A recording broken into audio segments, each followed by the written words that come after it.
Hi friends, అందరికీ నమస్కారం. Welcome to my channel.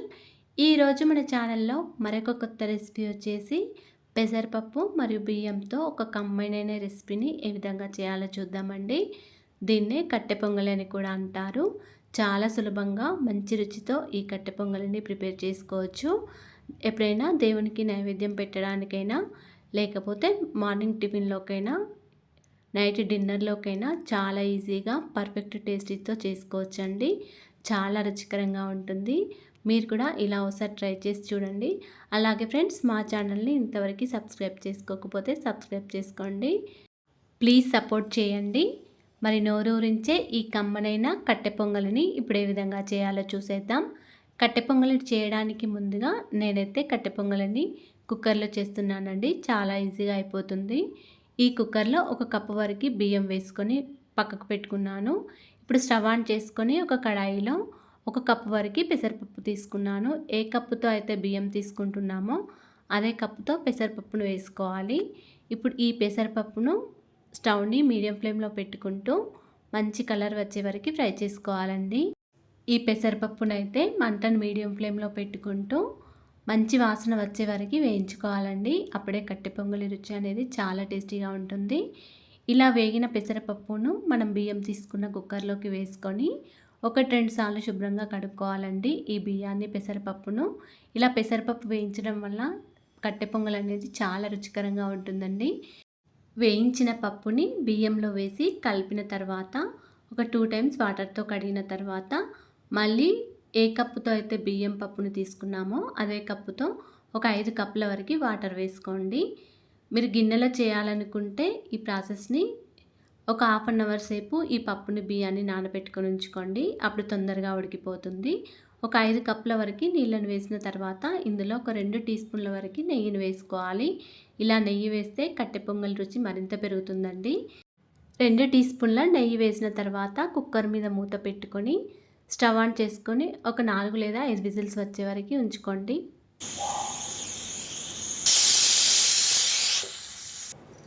4 లేదా 5 విజిల్స్ తర్వాత కుక్కర్ మూత పైన ఉన్న విజిల్లోని గాలి మొత్తం పోయే వరకు ఉంచుకొని కుక్కర్ మూత తీసేసి చూడండి. అన్నం పప్పు అనేది మెత్తగా ఉడికిపోవాలండి. చూడండి ఫ్రెండ్స్, ఇక్కడ మనకి మెత్తగా ఉడికిపోయింది అన్నం పప్పు అనేది. ఈ విధంగా అన్నంని ఒకసారి బాగా కలుపుకోవాలి. అన్నంని ఇలా ఒకసారి గరిటెతో కొంచెం మెదిపి తీసుకోండి. అప్పుడు అన్నం పప్పు అనేది మరింత మెత్తగా అయిపోతుంది. ఇప్పుడు దీనిలో ఒక 2 గ్లాసుల వరకు వాటర్ వేసుకోండి. ఇలా వాటర్ వేసిన తర్వాత మళ్ళీ ఒకసారి బాగా కలుపుకోండి. కొన్ని వాటర్ వేసి కలిపిన తర్వాత ఒకసారి చూసుకోండి. మీకు కన్సిస్టెన్సీ అనేది గట్టిగా అనిపిస్తే మరికొన్ని వాటర్ వేసుకోవచ్చు. ఇక్కడ నాకు కొంచెం గట్టిగా అనిపించింది. మరొక గ్లాస్ వరకు వాటర్ వేసుకొని మళ్ళీ ఒకసారి అన్నం పప్పుని బాగా కలుపుకుంటున్నాను. ఇప్పుడు మళ్ళీ స్టవ్ ఆన్ చేసుకొని ఒక 2 మినిట్స్ వరకు ఇలాగే కలుపుకుంటూ ఉండాలండి. ఇలా కలిపిన తర్వాత దీనిలో రుచికి తగినంత సాల్ట్ వేసుకోవాలి. ఒక టీ స్పూన్ వరకు సాల్ట్ వేసుకొని మళ్ళీ ఒకసారి అన్నంని బాగా కలుపుకోండి. స్టవ్ని సిమ్లో పెట్టుకొని అన్నంని బాగా కలుపుకుంటూ ఉండండి ఒక 5 మినిట్స్ వరకు. తర్వాత దీనిలో ఒక పావు టీ స్పూన్ వరకు మిరియాల పొడి వేసుకొని కలుపుకోండి. ఈ మిరియాల పొడి వేయడం వల్ల కట్టె పొంగలి ఘాటుగా చాలా రుచికరంగా ఉంటుందండి. మనం పోపు వేసేటప్పుడు మిరియాలు వేస్తాం కాబట్టి ఘాటుగా తినలేని వారు ఈ మిరియాల పొడిని స్కిప్ చేయొచ్చు. మీకు నచ్చితే వేసుకోండి, లేకపోతే వేసుకోకండి. ఇప్పుడు ఈ మిరియాల పొడి వేసిన తర్వాత ఒకసారి అన్నంని బాగా కలుపుకోవాలండి. కలిపిన తర్వాత పక్కకు పెట్టాలి. ఇప్పుడు స్టవ్ ఆన్ చేసుకొని ఒక కడాయిలో మనం ఏ కప్పుతో అయితే పప్పును బియ్యాన్ని తీసుకున్నామో అదే కప్పుతో ఒక 3/4 కప్పు వరకు నెయ్యిని తీసుకున్నాను. ఒక పావు కప్పు వరకు నూనెని తీసుకున్నానండి. మీరు కావాలనుకుంటే మొత్తం నెయ్యి అయినా వేసుకోవచ్చు. ఇలా హాఫ్ కప్పు వరకు నెయ్యిని, హాఫ్ కప్పు వరకు ఆయిల్ అయినా వేసుకోవచ్చండి.